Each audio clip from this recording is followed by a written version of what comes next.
Hello friends, good morning. Welcome to ask spoken English academy. मी आरती वाके एक नवीन video घेऊन तुमच्या समोर आले आहे. आज आपण शिकणार आहे कनेक्टर्स. कनेक्टर्सला लिंकिंग वर्ड सुद्धा म्हटलं जातं. लिंक करतात, ते कनेक्ट करतात कुणासोबत. तर पहिलं जे वाक्य असतं ते दुसऱ्या वाक्याला कनेक्ट करण्यासाठी जे शब्द वापरले जातात त्याला म्हटलं जातं कनेक्टर्स. हे कशासाठी वापरले जातात? कसं आहे, फक्त एक सेंटेन्स लिहिलं आणि फुल स्टॉप दिलं की आपण काय करतो, भरपूर सारे सेंटेन्सेस लिहिले जातात. पण जर त्यांच्यामध्ये काहीतरी लिंक असेल किंवा एखादा जो पहिला सेंटेन्स आहे तो दुसऱ्यावर किंवा दुसरा जर सेंटेन्स पहिल्यावर अवलंबून असेल तर कंपल्सरी आपल्याला काय करावं लागणार, तिथं लिंकिंग वर्ड्स किंवा कनेक्टर्स हे यूज करावेच लागणार आहे. मग ते कोणकोणते आहेत आणि कशा प्रकारे वापरले जातात ते आपण बघूया. जेव्हा आपण कनेक्टर्स घेणार आहोत ते कशासाठी वापरले जातात?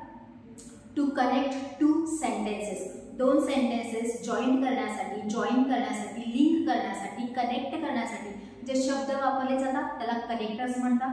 ऑलमोस्ट हे जे काही शब्द आहेत ते दुसऱ्या सेंटेन्स मध्ये पहिल्याला येतात. म्हणजे दोन सेंटेन्सेस आहेत, दुसरा जे सेंटेन्स आहे त्या सेंटेन्सच्या पहिल्या प्लेसला येतो. म्हणजे जर सेंटेन्स सब्जेक्टने सुरू होणार असेल तर त्या सब्जेक्टच्या अगोदर हे तुम्हाला शब्द दिसणार आहेत, प्लस ह्यांच्यासोबत कंपल्सरी कॉमा येणार आहे. हे झालं त्याचं रूल. आता कोणकोणते वर्ड्स आहेत ते बघूया. कनेक्टर्स म्हणजे एक दोन चार शब्दच आहेत का असं तर भरपूर सारे वर्ड्स आहेत, ज्याच्यातले मेन जे वर्ड्स आहेत ते मी इथे लिहिलेले आहेत. इव्हन ते कशावर अवलंबून आहेत तर कॉन्ट्रास्ट. म्हणजे पहिल्या आणि दुसऱ्या वाक्यामध्ये जेव्हा आपण बोलत आहे तर त्या दोन्हीमध्ये जर काही कॉन्ट्रास्ट तुम्हाला दाखवायचा असेल तर आपल्याला वर्ड्स कोणते यूज करायचे ते बघूया. कॉन्ट्रास्ट मध्ये आपण यूज करणार आहे बट. दोन सेंटेन्स मध्ये काहीतरी कॉन्ट्रास्ट आहे हे दाखवण्यासाठीचे वर्ड्स आहेत but, however, though, although, unlike, alternatively, nevertheless, despite, whereas, while, on the other hand. म्हणजे पहिला सेंटेन्स आणि दुसऱ्या सेंटेन्स मधला कॉन्ट्रास्ट दर्शवण्यासाठी हे शब्द यूज केले जातात. जेव्हा कंडिशन दाखवायची असेल त्या दोन्ही मधला कंडिशन दाखवायचा असेल तर आपल्याला यूज करायचं आहे as long as, provided that, unless, otherwise. Next, जर तुम्हाला त्या दोन सेंटेन्स मधलं रिझन सांगायचं असेल तर कोणते वर्ड्स यूज करायचे आहेत? Because, as, since, due to, so that आणि in order to. Next one is result. एकमेकांवर अवलंबून आहे. पहिला सेंटेन्स केलेला आहे आणि त्याचाच रिझल्ट दुसऱ्या सेंटेन्स मध्ये आहे, मग तो दाखवण्यासाठी आपण यूज करणार आहे so, therefore, as a result, consequently आणि दस. ॲडिंग. पहिल्या वाक्यामध्ये तुम्हाला अजून काहीतरी ऍड करायचं असेल तर दुसऱ्या वाक्यामध्ये आपण वापरतो and, as well as, moreover, furthermore, too, apart from, in addition, on the top of, another point is. Almost हे जे शब्द आहेत ग्रुप डिस्कशन करत असताना तुम्ही जास्तीत जास्त यांचा वापर करू शकता. म्हणजे एखादी व्यक्ती तिने ऑलरेडी बोललेली असते आणि त्याच पॉइंट्स मध्ये तुम्हाला जर अजून काही ऍड करायचं असेल तर आपण हे शब्द काय करू शकतो, यूज करू शकतो. सिक्वेन्सिंग. सिक्वेन्स लावत असताना एकानंतर एक आहे हे दर्शवताना आपण वापरतो first, firstly, first of all, second, secondly, third, thirdly, next, meanwhile, now, subsequently. म्हणजे तुम्ही जेव्हा तुमचा पॉइंट्स पुट करत असता तेव्हा तुम्ही ह्या शब्दांचा वापर करू शकता. दोन वाक्यामध्ये जेव्हा आपल्याला कंपेअर करायचं असतं तेव्हा आपण वापरतो हे शब्द कंपेअरिंग करत असताना. सिमिलरली, लाइकवाइज, ॲजली, like, equally, in the same way. Then summary सांगत असताना जे काही झालेलं आहे, बोललेलं आहे, लिहिलेलं आहे त्याच्यावरची समरी सांगायची आहे तर तेव्हा आपण शब्द यूज करू शकतो in short, on the whole, in other words, overall, generally, in brief, in general. The last one is emphasizing. Emphasize करायचं आहे तुम्हाला त्या सेंटेन्सवर, त्या कृतीवर तर तुम्हाला यूज करायचं आहे about all, in particular, specially, significantly, Indeed. म्हणजे हे काय आहे, वेट देतात तुमच्या सेंटेन्सला. जेव्हा आपण एखादं साधं सेंटेन्स केलं, फुल स्टॉप दिलं, परत दुसरा सेंटेन्स केला, फुल स्टॉप दिला, परत एक सेंटेन्स दिला, फुल स्टॉप दिला, तर you are just writing the sentences and reading the sentences.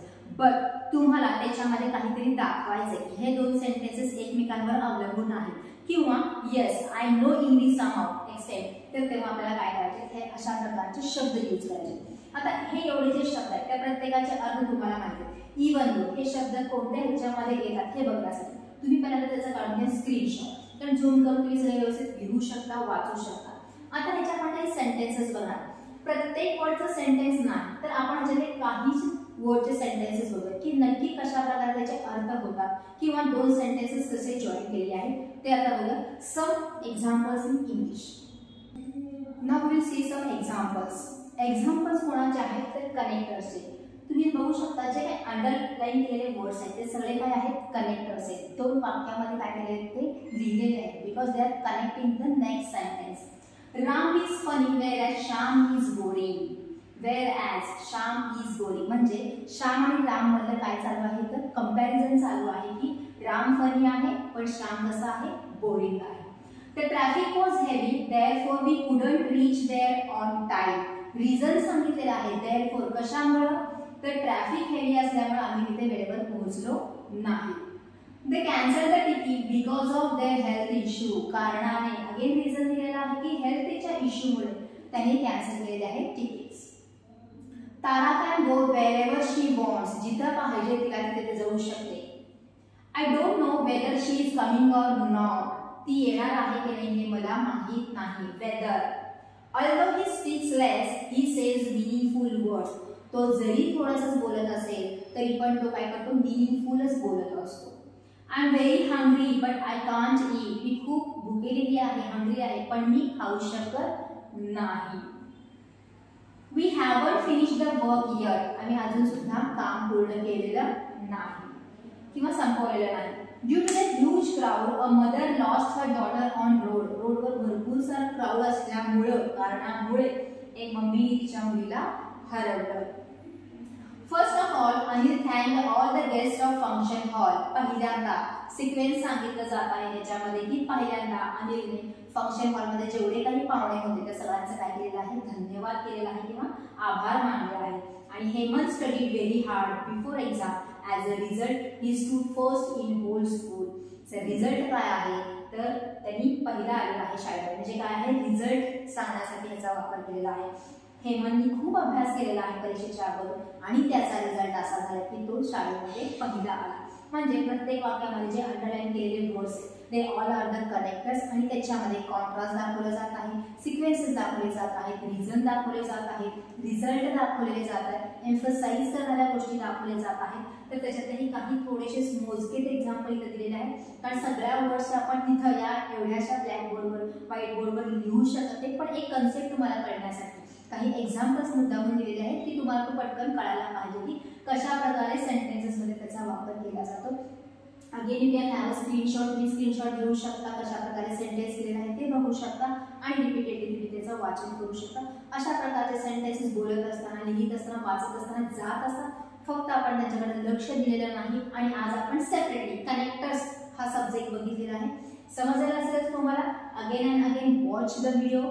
सारखं जेव्हा तुम्ही व्हिडिओ बघणार आहात तुम्हाला ती कन्सेप्ट काय होणार आहे क्लिअर होणार आहे. So this is for today. Thank you.